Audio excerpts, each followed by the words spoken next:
Ya. Bismillahirrahmanirrahim. Alhamdulillah, salatu wassalamu ala Rasulillah wa ala alihi wa ashabihi wa man wala. Wala haula wala quwata illa billah, amma ba'd. Allahumma subhanaka la ilma lana illa ma 'allamtana innaka antal alimul hakim. Wa tub 'alaina innaka antat tawwabur rahim. Allahumma faqihna fid din wa 'allimna ta'wil. Waftah lana futuhal arifin warzuqna al-ikhlas fil ilmi wal amal. Rabbi syrah li sadri wa yassir li amri wahlul 'uqdatan min lisani yafqahu qawli. Allahumma amin. Alhamdulillah, pada kesempatan sore ini Allah Subhanahu wa taala masih memberikan kita kenikmatan untuk bisa berkumpul kembali melanjutkan ngaji fikih suluk atau ngaji tazkiyatun nafas atau ngaji tasawuf dengan membaca kitab Madharatul Qulub min Qatratil Uyub yang ditulis oleh Syekh Muhammad Maulud Ibn Ahmad Fal Al-Yaqubi yang wafat tahun 1323 Hijriah rahimahullahu rahmatan wasi'ah. Dan pembahasan sebelumnya kita sudah bahas tentang masalah hasad, ya. Kita sudah bahas masalah hasad, dan insyaallah pada kesempatan sore hari ini kita memasuki pembahasan yang baru yaitu tentang rasa malu. Ya, tentang apa? Rasa malu. Baik. Maka kita baca dulu apa yang ditulis oleh musannif rahimahullah taala. Bismillahirrahmanirrahim. Qala al-musannifu rahimahullah taala wa nafa'ana bil ilmi fid dunya wal akhirah. Wa dakhalahu fasya jannatihi wa taghammadahu bi rahmatihi wa taqaddasa ruhuhu wa nawwara dharihahu. Allahumma amin. Qala ammal hayat dhamimu fal mani'u min taghyiri munkarin awis su'ali an amrin minad dini wa nahwi dhalik fahuwa alladhi jarra ilal mahalik amma haya'u karamin kama jara lil mustafa idh zainaban taqammara wa ashba'al qawma minal walimah wa kharaju anhu siwa thalatha labbu falam ya'mur bilintilaki fahuwa min mahasinil akhlaqi law kana rajulan saliha wala yaji illa bi khairin raiha. Baik. Maka pembahasan rasa malu ini dimulai dari bait nomor 75 sampai bait nomor 80. Ada 5 bait. Ya. Atau ada 6 bait yang membahas tentang masalah rasa malu. Ya. Maka perlu kita ketahui bahwasanya perasaan malu ini adalah salah satu sifat pada dasarnya, ya, pada asalnya adalah salah satu sifat yang hendaknya dimiliki oleh seorang muslim. Seorang muslim hendaknya punya rasa malu. Nabi Shallallahu Alaihi Wasallam atau dalam satu riwayat disebutkan al-haya'u la ya'ti illa khairan au illa bi khair. Rasa malu itu tidaklah mendatangkan kecuali kebaikan. Maka hukum asalnya seorang muslim, kita sebagai seorang muslim hendaknya punya rasa malu. Ya, punya rasa malu. Ya. Dan dalam bahasa Arab, ya, kata rasa malu itu dibahasakan dengan sebutan hayaun. Ya, hayaun. Ya. Ha, ya, alif, hamzah. Itu rasa malu. Ya. Dan bahkan Allah Subhanahu wa taala, ya, menyandang gelar yang Maha Pemalu. Sebagaimana dalam satu hadis Nabi Shallallahu Alaihi Wasallam menyampaikan apa? Innallaha hayyun karimun yastahyi min abdihi idza rafa'a yadayhi ila sama faraddahuma khaibataini sifron. Ya. Bahwasanya Nabi menyampaikan sungguhnya Allah hayyun karim. Allah itu Maha Pemalu lagi Maha Pemurah. Apa maksudnya? Dan Allah malu jika ada hamba yang sudah ngangkat tangannya ke langit, dia minta kepada Allah, terus tangannya diturunkan, tidak mendapatkan balasan. Ya. Maka di sini kita lihat bagaimana rasa malu ini kebaikan. Hendaknya seorang muslim itu punya rasa malu. Ya. Punya rasa malu. Dan bahkan orang yang tidak punya rasa malu itu diancam oleh Nabi Shallallahu Alaihi Wasallam. Ya. Dan bahkan Nabi SAW menyampaikan apa dalam hadis yang masyhur, inna min kalamin nubuwatil ula, inna mimma adrakan nas min kalamin nubuwatil ula, idza lam tastahyi fasna ma syi'ta. Kata Nabi SAW, termasuk sebuah nasihat yang selalu diwariskan dari nabi-nabi terdahulu. Jadi nasihat ini, wasiat ini bukan hanya nasihatnya, bukan hanya wasiatnya Nabi, tapi bahkan Nabi Muhammad. Bahkan sebelum Nabi Muhammad, para nabi sudah menasihatkan ini. Apa nasihatnya? Idza lam tastahyi fasna ma syi'ta. Kalau engkau tidak punya rasa malu, berbuatlah semaumu. Cara Jawa nih, nek gak ro isin sak karepmu. Nek gak ro isin sak karepmu. Makanya kita sampaikan di awal bahwasanya hendaknya seorang muslim punya rasa malu. Karena rasa malu insya Allah akan menghadirkan, bukan insya Allah, pasti sebagaimana disebutkan oleh Nabi SAW, al-haya' la yatila khairan. Rasa malu itu pasti menghadirkan kebaikan. Ketika seorang malu kepada sesama manusia, ya, malu kepada sesama manusia, maka tentu dia tidak akan melakukan perbuatan-perbuatan yang memalukan dirinya di hadapan manusia. Kalau orang malu kepada Allah, tentu dia tidak akan melakukan perbuatan-perbuatan yang mempermalukan dirinya di hadapan Allah. Ya, ini kalau rasa malunya benar. Namun terkadang ada rasa malu yang salah. Kalau rasa malu salah, maka ini menjadi rasa malu yang tercela. Ya, rasa malu tapi duduk panggonane. Duduk wayahe isin dadi isin. Nah, ini salah, gak bener. Nah, pertanyaannya, Ustaz, dari mana kita tahu niki panggone isin, niki panggone gak oleh isin misalkan. Kita harus belajar. Kalau ada hubungannya dengan apa? Aturan agama. Iya. Makanya di sini beliau nanti akan menjelaskan gimana malu, contoh-contoh malu yang nggak boleh malu. Karena itu bukan tempatnya orang alasannya aku mau lapo malu isin, enggak, salah, alasanmu salah. Salah ndeleh kamu. Terus nanti juga kan disebutkan contoh-contohnya rasa malu yang ini bagus, yang baik. Rasa malu yang timbul dari fitrah. Rasa malu yang timbul dari apa? Fitrah. Baik, maka kita baca apa yang disampaikan oleh Musannif rahimahullah. Beliau mengatakan, qala ammal hayad dzamimu. Ya, amma adapun al haya aslinya ono hamzah, hamzah dilangno. Cek cocok iki nih syairane. Ammal haya, ya, adapun rasa malu, haya rasa malu. Adzamim yang tercela. Maka beliau langsung memberikan contoh. Apa contoh rasa malu yang tercela? Beliau mengatakan falmani'u, maka yang bisa menghalangi min taghyiri munkarin, dari merubah kemungkaran. Nah, langsung beliau memberikan contoh. Ini contoh orang beralasan malu tapi gak tepat, tapi gak bener. Rasa malunya tercela. Kenapa? Karena tidak menempatkan rasa malu pada tempatnya. Apa saja di antara jenis rasa malu yang masuk rasa malu tercela? Yang pertama, tidak mau merubah kemungkaran dengan alasan malu. Nah, salah. Jadi contoh di antara bentuk rasa malu yang tercela, yang pertama apa? Tidak merubah kemungkaran. Kemungkaran itu apa sih? Maksiat. Tidak mengingkari maksiat dengan alasan apa? Rasa malu. Padahal Nabi sallallahu alaihi wasallam menyampaikan secara tegas, ya, man ra'a minkum munkaron falyughayyirhu biyadihi fa illam yastati' fa bilisani fa illam yastati' fa bi qalbi fadzalika adhaful iman.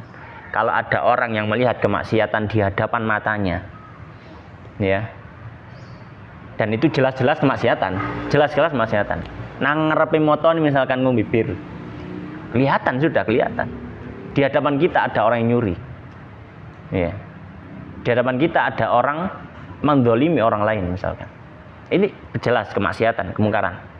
fal yughayyirhu biyadi, rubah dengan tanganmu. Nih iso, dalam artian iso kalau kamu punya kemampuan untuk merubah apa dengan tangan, dalam artian langsung dilerai kalau misalkan bisa, ya dengan tangan kalau bisa. Kalau nggak bisa, fabilisani, paling nggak dengan lisan, diberitahu ini kan maksiat, nggak boleh, ya ojo rek, ya dengan bahasa, dengan kalimat. Atau kalau nggak bisa, fabil qalbi, minimal hati ningkari. Minimal apa? Hatinya apa? Mengingkari. Karena nggak mungkin orang kok beriman tapi ridho dengan kemaksiatan. Ya, misalkan ada orang-orang mungkin ya nyun sewu misalkan, ya dia menyembah kepada selain Allah misalkan, kan jelas kemungkaran yang besar, kemaksiatan yang besar. Ya, menyembah kepada selain Allah, ya. Maka paling enggak kalau misalkan di situ memang bukan ranahnya tangan, dalam artian kita nggak punya kuasa kepada mereka, lisan juga sulit, minimal hati mengingkari. Minimal apa? Hati mengingkari. Oh, gak bener ya, pangeran kok disekutukan gitu ya. Maka boleh. Ya. Maka di sini kalau misalkan ada kemaksiatan, kemudian ada orang yang dia namanya ada kemaksiatan, dia tidak ingkari, padahal dia mampu, dengan syarat padahal dia mampu. Terus ketika ditanya, loh kamu kenapa nggak ngingkari kemungkaran? Kenapa kamu nggak mengingkari ada kemaksiatan, padahal Allah dimaksiati? Terus dia mengatakan, saya malu. Saya apa? Malu. Maka kita katakan ini malu yang tidak benar. Malu yang tidak benar. Ya. Maka ketika ada orang beralasan dengan itu, kita katakan ini malu yang tercela. Kenapa? Karena bukan tempatnya malu. Ya. Makanya sebenarnya orang yang memang benar-benar ya belajar tasawuf dengan benar, tazkiyatun nafas, itu paling paham tentang masalah syariat. Paling paham tentang masalah syariat. Ya, nggak mungkin ada kemaksiatan kemudian dia tidak ingkari. Loh, kenapa kok tidak diingkari? Ya. Misalkan wis wong kan dewe-dewe. Ya, misalkan wong kan dewe-dewe padahal dia bisa mengingkari lah, padahal dia bisa. Ya, aku ngaji tasawuf, wong iku kudu njaga atine dhewe dan macam-macamnya. Ya, wong iku mungkin gorong oleh hidayah, ya dijarno sik misalkan. Padahal dia bisa mengingkari. Nah, kita katakan, nah, ngajimu tasawuf iki gak bener, mlakune rada menggok iki ya. Gak bener. Ya. Maka di sini beliau mengatakan falmani umin taghiri munkar. Yang pertama apa? Contohnya, dia malu atau rasa malu itu menghalangi dari apa? Merubah kemungkaran, padahal dia mampu. Maka ini malu tercela.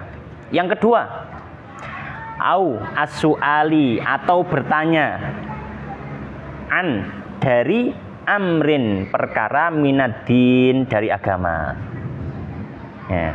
Contoh rasa malu tercela yang kedua apa? Rasa malunya membuat dia tidak mau bertanya masalah agama, padahal berhubungan dengan kewajiban di dirinya. Padahal berhubungan dengan kewajiban di dirinya. Ini juga rasa malu tercela. Kenapa rasa malu tercela? Karena Allah memerintahkan kita untuk tanya. Kalau nggak tahu, fas'alu ahla dzikri in kuntum la ta'lamun. Tanyakan kepada orang yang mengetahui jika kalian tidak tahu. Diperintahkan untuk bertanya. Ya, diperintahkan untuk bertanya. Maka di sini kalau misalkan dikatakan, ya kenapa kok nggak tanya padahal nggak paham dan seterusnya, dalam artian untuk hal-hal yang berhubungan dengan agamanya ya, misalkan dia ragu-ragu, ini bener nggak cara dalam sholat saya seperti ini nih, dia mau tanya sungkan, akhirnya ya wes lah prosoku gak apa-apa dia kerjakan, taruhlah misalkan 5 tahun, baru 5 tahun punya keberanian tanya, ya saya dulu selama sholat kayak gini, loh ya salah, gak sah sholatmu, loh 5 tahun. 5 tahun. Ya iki jenenge malu bertanya sesat di jalan ya. Ya nek sesat ae, sesat di jalan ya. Nek sesat dalam agama lah ya dadi gawe. Ya, maka perlu bertanya kepada apa? Ahli ilmu. Nah, kalau misalkan ada orang yang beralasan dengan rasa malu terus kok gak berani tanya padahal berhubungan dengan apa? Amal kewajiban dirinya. Maka ini rasa malu yang tercela. Nah, contoh yang kedua. Wa nahwi dzalik, kemudian beliau mengatakan wa nahwi dzalik, atau yang semacam itu, ya. Atau yang semacam itu, ya. Semacam hal yang sudah disebutkan, misalkan rasa malu, kemudian apa? Rasa malunya menjadi alasan dia apa? Dia melakukan hal yang tidak dibenarkan oleh syariat. Intinya gini, intinya rasa malu yang membuat dia melanggar aturan syariat, ini rasa malu yang tercela. Intinya itu, ini kaidah umumnya ya. Kaidah umumnya, setiap rasa malu yang membuat orang ya tidak sesuai syariat Islam, maka ini rasa malu yang tercela. Contoh lain misalkan, ya, laki-laki ya diajak sholat misalkan, ajak sembahyang nang masjid gitu, sungkan aku gak tau nang masjid. Sungkan aku gak tau. Ini pertanyaan saya relevan dalam artian taib ya. Kemudian loh, apa sungkan cak nang masjid? Nang masjid yo sembahyang, apa sungkan? Ya kok apa sungkan? Saya malu ke masjid. Kan jarine Kanjeng Nabi dalil kan jare Kanjeng Nabi ya rasa sungkan itu mesti mendatangkan kebaikan. Aku sungkan itu karena masjid. Insyaallah ki apik Mas. Iki dalil sing keblinger. Dalil sing Pak kita katakan ini salah. Ngakali syariat. Iya. Ngakali syariat. Iya. Nah, contoh yang lain misalkan. misalkan ngomong misalkan sing weda-weda misalkan. Misalkan Mbak, gak kepingin gawe kudung ta. Sungkan aku dek wis suwe gak kudungan, masuk kudungan. Sungkan apa? Sungkan kudungan. Maksudnya kan harusnya kan sungkan gak kudungan gitu loh. Karena mungkin saking suwene gitu loh. Saking suwene dadi sungkan. Orang jadi sungkan, misalnya jadi malu. Ya, kenapa kok nggak pakai kerudung, Mbak? Ayo pakai kerudung. Dikasih kerudung misalkan. Ini loh Mbak, tak kasih hadiah kerudung. Oh ya makasih dek gitu. Tapi sepertinya saya masih malu pakai kerudung. Lah apa kok malu Mbak? Wis suwe gak kudungan. Ya wis suwe gak kudungan. Sungkan diwasno wong misalkan. Nah iki salah Salah. Rasa malu yang sah. Ya, maka intinya tadi adalah ketika rasa malu itu apa? Membuat orang terhalang atau nyalai aturan syariat, ini rasa malu yang tercela. Maka kemudian beliau menutup rasa malu yang tercela ini dampaknya apa? Beliau mengatakan fahuwa, maka rasa malu ini alladzi yang jarra, bisa menarik ilal mahaliki, kepada kehancuran. Kepada apa? Kehancuran. Maka dampaknya rasa malu yang tercela semacam ini akan membawa orang kepada kehancuran. Dia hancur karena rasa malunya. Ya. Maksudnya rasa malu yang tercela. Nah, sekarang beliau menyebutkan ada beberapa contoh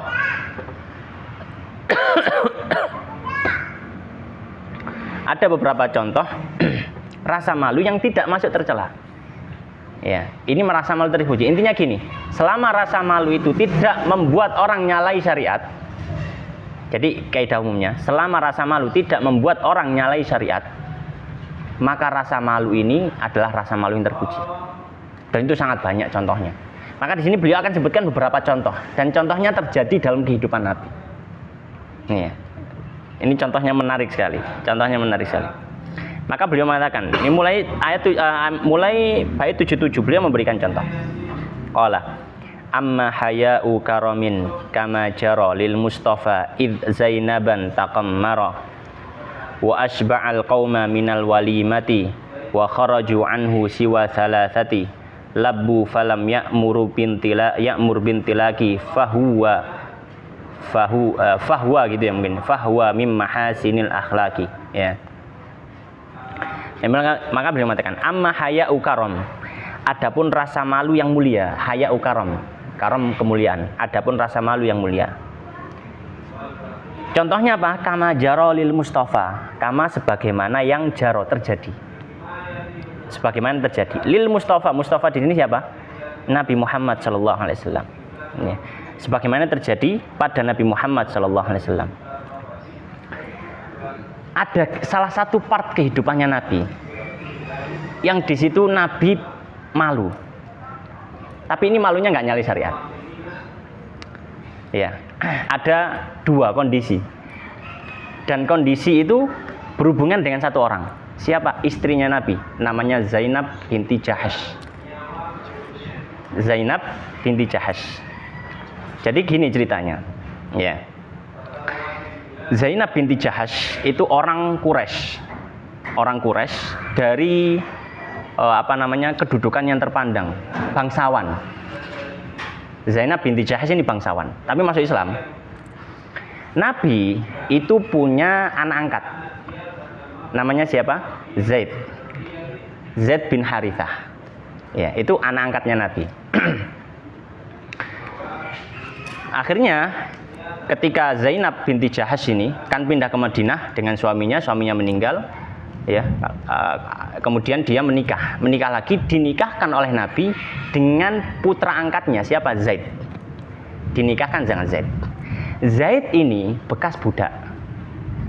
Jadi dulu awalnya budaknya Nabi, terus kemudian dibebaskan sama Nabi, diangkat jadi anak. Nah, ini kita bisa bayangkan putri keraton nikah dengan misalkan tukang kebun, misalkan FTV. Jadi kayak orang inilah anaknya pejabat atau ningrat atau apa ya. Dia bangsawan, terus nikah dengan apa? Orang rakyat jelata. Bahkan ini budak itu kan mantan budak itu strata sosial yang paling bawah zaman dulu. Nah, mantan budak itu kalau secara sosial orang dipandang iki lu mantan budak gitu. Karena apa? Karena kalau sudah nyampe budak itu nggak seperti orang. Budak itu seperti barang, diperjualbelikan, disewakno iso, ya diwariskan gitu. Nah, Zaid ini mantan budak, maka nikah dengan Zainab. Ya, nikah belum sampai setahun, Zaid ini sambat kepada Nabi, sambatan kepada Nabi. Dan sebelum sambat sudah turun ayat. Apa ayat yang turun? Ayat-ayat surat Al-Ahzab ayat 37. Al-Ahzab ayat 37. Allah menyampaikan, "Wa idzaqulu lilladzi an'amallahu 'alaihi wa an'amta 'alaihi amsik 'alaika zaujaka wattaqillah." Muhammad, ketika engkau mengatakan kepada orang yang sudah Allah berikan nikmat kepadanya, yaitu Zaid, wa an'amta 'alaihi, dan kamu juga sudah berikan nikmat pada Zaid karena Nabi yang bebaskan. Nabi ngangkat dia jadi anak. Apa kata Nabi? Ya, sebentar. Kita kembali ke kisah tadi. Zaid wadul kepada Nabi. Apa? Zaid mengatakan, "Kanjeng Nabi, saya enggak kuat rapi ambil Zainab." Alasan ini, lapo kok gak kuat? Zainab iku lambene pedes. Lambene landep. Nek ngomong nyelekit. Kenapa? Karena merasa berada di atas. Strata sosialnya kan di atas. Zainab Zaid mantan budak. Makanya merasa di atas. Maka Zainab ya seperti ngomong yang budak, mesti yo sembuarang ya. Nyelekit. Kok aku gak dianggap lanang? Kayak sambatan. Kata Nabi apa? Kata Nabi di ayat disebutkan. Tapi ayat ini sebenarnya sudah turun. Amsik 'alaika zaujak. Zaid, tahan istrimu. Ojo dipegat. Wattaqillah, bertakwalah kepada Allah. Ojo dipegat, pertahankan. Padahal ayat ini kelanjutannya nanti itu sudah dijelaskan. Engko Zaid iki pasti megat bojone Muhammad. Terus awakmu sing rabi bojone bekas bojone Zaid. Padahal Nabi sudah tahu itu, tapi Nabi berusaha untuk menutupi. Nabi nggak langsung, ya wes, asli wes mudun wahyu, awakmu itu pasti megat bojomu, terus bojomu kita rabi. Enggak gitu Nabi. Enggak gitu Nabi. Padahal sudah tapi apa? Nabi berusaha menutupi. Makanya kata sahabat Ibnu Abbas mengatakan gini. Laukana Rasulullah sallallahu alaihi wasallam katiman syai'an mimma uhiya ilaihi lakata mahadil ayah. Seandainya Kanjeng Nabi boleh ya menyembunyikan sebuah ayat, ya ayat ini yang akan disembunyikan. Gak isine ya apa sih mesti kan ngrabi mantan bojone anak angkat ya tapi ya. Kalau anak beneran nggak boleh ya karena sudah mahram. Ini anak angkat. Jadi kalau anak angkat seperti bukan anak kan. Maka kata Nabi ditutupi. Makanya setelah ayat itu wa tukhfi fi nafsika dan kamu nutupi dirimu sendiri Muhammad. Ya, sudah dijelaskan sama Allah. Kamu nutupi dirimu sendiri Muhammad. Wallahu mubdih padahal Allah yang akan membuka itu. Padahal engkau lo wong ngerti kabeh nek amun kok ngerabi Zainab. Zainab kok dipegat ambil Zaid. Lah pokok tutupi gitu. Tapi Nabi berusaha nutup itu. maka kenapa kok ditutupi Nabi? Rasa malu. Kan gak enak ya. Nabi mantan istri dari anak angkatnya. Itu sebuah hal yang gak lumrah di Arab jahiliyah. Kenapa? Karena anak angkat itu dianggap di zaman jahiliyah seperti anak sendiri. Nah kalau anak sendiri tentu nggak boleh, karena mertua itu kalau sudah anaknya nikah sudah jadi mahram abadi, masih pegatan gak oleh rabi. Tapi kalau anak angkat itu nggak seperti anak, makanya nggak boleh dinisbatkan kepada dirinya. Misalkan aku ngangkat seorang anak, kemudian tak bin danang, nggak boleh, karena bukan anak saya. Makanya di sini dijelaskan, Allah ingin menjelaskan bahwasanya boleh menikahi anak angkat, menikahi kok anak angkat, mantan istri anak angkat, karena anak angkat bukan apa anaknya, ya. Maka akhirnya ala kulli hal di situ Nabi menyembunyikan karena malu dengan Zaid. Akhirnya dicerai sama Zaid. Setelah dicerai sama Zaid, kemudian dinikahi sama Nabi. Makanya Zainab ketika dinikahi sama Nabi seneng. Ya, seneng karena merasa Nabi kan berada stratanya kan di atas jauh kan sama dia. Meskipun dia bangsawan, Nabi juga bangsawan Quraisy. Itu. Dan memiliki kedudukan yang mulia, maka senang sekali ya.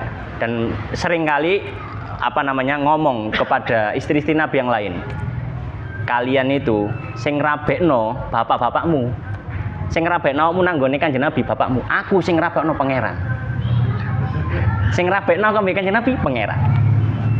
Jadi karena di dalam ayat ya itu, makanya di dalam ayat apa ya, falamma qadha Zaidun minha watron zawwajnakaha. Dan ketika Zaid sudah menyelesaikan talaknya, menyelesaikan nikahnya, maka kami nikahkan kamu Muhammad dengan Zainab. Nang ayat, makanya Zainab bangga ambek bojo-bojo liyane. Ya, madu-madu yang lain iki, nang Aisyah, Hafsah, nang Uni Sofia. Hah? Iya, karo iki. Awakmu iki apa sih? Sing ngrabekno awakmu nang Kanjeng Nabi bapakmu sih. Aku sing ngrabekno lho Gusti Allah. Jadi kayak merasa wah ini loh saya punya privilege yang beda dengan kalian gitu ya. Tapi aku lihat kita lanjutkan. Itu rasa malu yang pertama, rasa malunya Nabi untuk menyampaikan ayat ini. Kemudian rasa malu yang kedua disebutkan di sini ya, disebutkan di sini apa? Lil Mustafa Zainab taqammarah, ketika Zainab taqammarah memasang hijab di rumahnya. Wa asba'a al-qauma, wa asba'a dan Nabi membuat kenyang al-qauma orang-orang minal walimah, dari walimah. Kemudian setelah Nabi nikahi Zainab, peristiwanya apa? Ada walimah. Nah, di walimah ini juga ada kasus juga. Ada kasus juga. Yang di situ Nabi melakukan sesuatu karena rasa malunya. Isin, sungkan. Ya, sungkan. Apa itu? Kisahnya pas walimah ya selesai ya. Zaid sudah nalak Zainab, hilang masa iddah habis, kemudian nikah dengan Nabi. Nabi nikahi, kemudian bikin walimah di rumahnya Zainab. Zainab ada bagian. Pada waktu itu belum ada ayat hijab, jadi rumah itu los ketburi sampai ngarep. Jadi nggak dipakai satir zaman 1400 tahun yang lalu ya, nggak pakai satir. Ya cuma pintu depan gitu aja sama pintu belakang, jadi los gitu. Ya. Maka ketika itu Nabi kan ngundang orang-orang. Nabi ngundang orang-orang. Semuanya sudah duduk makan, wis enak. Sudah. Habis makan biasanya orang ngobrol. Nek acara-acara ngobrol ya, ngobrol. Mari mangan-mangan ngobrol. Karokokan, kan rokoke. Kurung kopi yoan, kan kopi zaman niku masih belum. Maka habis makan ngobrol, habis minum air, ya sambil nyemili kurma ngobrol. Iya, ngobrol. Saking suwene ngobrol, Kanjeng Nabi merasa nggak nyaman. Tapi kita apa nggak sungkan mosok ngongkon tamu yang kita undang, terus kita sudah capek, mosok ngongkon wis mulya rek. Pas gitu. Izin tak gak kira-kira gini? Izin. Kanjeng Nabi juga sama. Maka Nabi nggak bisa ngomong, Nabi sing ngundang ya. Tapi kok sowe gitu ya. Gak mulai-mulai ngomong gigi gitu. Ngobrol ngalor ngidul guyang-guyang gitu. Di situ sedangkan di situ juga ada Zainab, kan istrinya Nabi. Zainab menjauh aja gitu. Makanya Nabi merasa nggak nyaman, aduh. Maka akhirnya Nabi pura-pura berdiri. Pura-pura berdiri. Nah, ketika pura-pura berdiri, akhirnya beberapa orang ngerasa, oh Nabi merasa nggak nyaman gitu. Beberapa orang ikut berdiri. Ya, akhirnya ikut berdiri, Nabi keluar, kemudian disalami sama Nabi. Akhirnya ternyata di situ masih ada 3 orang. Orang 3 orang ini gak mulai-mulai. Terus dianguk kan, masuk ke rumah Nabi loh. Ono gitu. Ngobrol asik ya, wes. Ya tipe-tipe orang yang suka ngomong, ngobrol. Akhirnya Nabi ngomong apa namanya? "Sik tak tinggal dulu ya" gitu. Ditinggal sama maksudnya aku wis karena ngomong gitu loh. Kamu mulia gitu. Ditinggal Nabi keluar sama Anas bin Malik. Ke rumahnya Aisyah. Tapi gurung sampai nyekelawangi rumahnya Aisyah. Beliau sudah ngira paling wis balik, wis mulih gitu. Balik Nabi ke rumah. Dia loh ono. Siapa sangka? Ono. Masih ada ternyata. Dianguk gitu, masih ada. Balik Nas. Diajak lagi kembali ke rumahnya Aisyah. Kita itu sudah sampai di depan pintu, sudah buka pintunya rumahnya Aisyah. Terus balik Nas nang mulih. Paling wis mulih ngomong gitu. Ngajak Anas, sahabat Anas bin Malik. Akhirnya ditutup lagi pintunya Sayyidah Aisyah. Balik bulan. Ya. Ketika dilihat, sudah hilang, sudah nggak ada. Oh, berarti wis lari. Maka setelah itu, Zainab sendirian di rumah. Merasa nggak nyaman. Ya kan? Di pojokan terus gitu. Maka setelah itu turun ayat membuat hijab di rumah. Jadi rumah itu ya seperti rumah kita, kan nggak los gitu kan ya, ada satirnya. Jadi orang kalau misalkan ada wanita bisa sembunyi di belakang. Nah ini yang disebut dengan Zainabah takomaro. Takomaro itu tasattaro, ada masang satir. Nah ini kisahnya seperti itu. Nah Nabi sungkan, nyuruh tamunya pulang itu sungkan. Ini sungkan yang mulia. Dalam artian sungkan ya nggak tercela. Karena apa? Sungkannya fitrah. Ya, dan tidak nyali syariat. Makanya beliau mengatakan asba'al qauma, yang mengenyangkan orang-orang minal walimah, dari walimahnya dengan Sayyidah Zainab. Wa kharaju anhu, dan orang-orang sudah keluar dari Nabi, maksudnya dari rumahnya Nabi. Siwa salasa, kecuali 3 orang. Ya, ini kisahnya kan saja di hadis tadi ada dalam Sahih Bukhari. Labbu, ya. Labu di sini maksudnya labatu. Maksudnya mereka masih netep di situ. Labu, mereka masih berdiam di situ. Falam ya'mur, dan Nabi tidak memerintahkan bil intilaki untuk pulang. Kenapa? Malu. Fahuwa min mahasinil akhlaki, kata penulis, maka ini termasuk akhlak yang baik. Rasa malu yang tidak tercela. Iya. Dan beliau mengatakan laukana rajulan soliha. Laukana, seandainya Nabi, ya, seandainya seseorang itu rajulan soliha, ya, maka orang itu akan menjadi orang yang soleh. Ya. Dalam artian kalau seandainya ada orang yang soleh, kemudian dia menghiasi dirinya dengan rasa malu yang luar biasa, maka wala yaji illa bi khairin raihah. Ya, maka dia tidak akan datang kecuali dengan bi khairin, dengan sebuah kebaikan. Ya. Raihah yang baunya semerbak. Dalam artian terkenal orang ini baik, duwe izin, ya. Seperti apa? Seperti sahabat Utsman bin Affan radhiyallahu taala. Suatu ketika Nabi duduk dengan para sahabatnya. Ya, Nabi duduk dengan para sahabatnya. Duduk di di sebuah tempat, kemudian betisnya Nabi tersingkap sampai mepet dengkul. Ada Abu Bakar datang. Ya, Nabi biasa dengan sahabat, kan bukan aurat ya. Kalau ini kan bukan aurat dengan sama laki-laki. Itu betisnya tersingkap sampai dengkul itu, Nabi diem aja, biasa aja. Umar masuk biasa. Terus ada Utsman masuk, langsung dirapikan sama Nabi, ditutupi semua kakinya. Maka ada sahabat Mu'ad kalau nggak salah di situ yang juga melihat Kanjeng Nabi kok berubah. Maka setelah semua orang sudah pergi, Mu'ad penasaran. Kanjeng Nabi, tadi waktu Abu Bakar masuk jenengan biasa, tersingkap kaki jenengan biasa. Umar masuk biasa. Ketika Utsman masuk, jenengan langsung tutupi.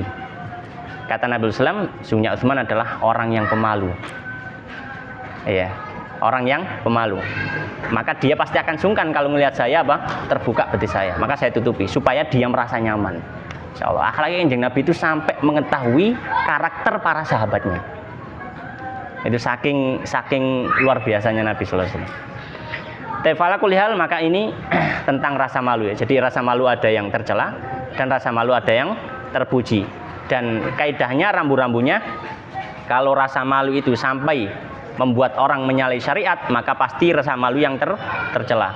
Tapi kalau rasa malu itu tidak menghalangi orang dari aturan syariat, kalau rasa malu itu tidak menyalahi aturan syariat, maka ini termasuk rasa malu yang terpuji.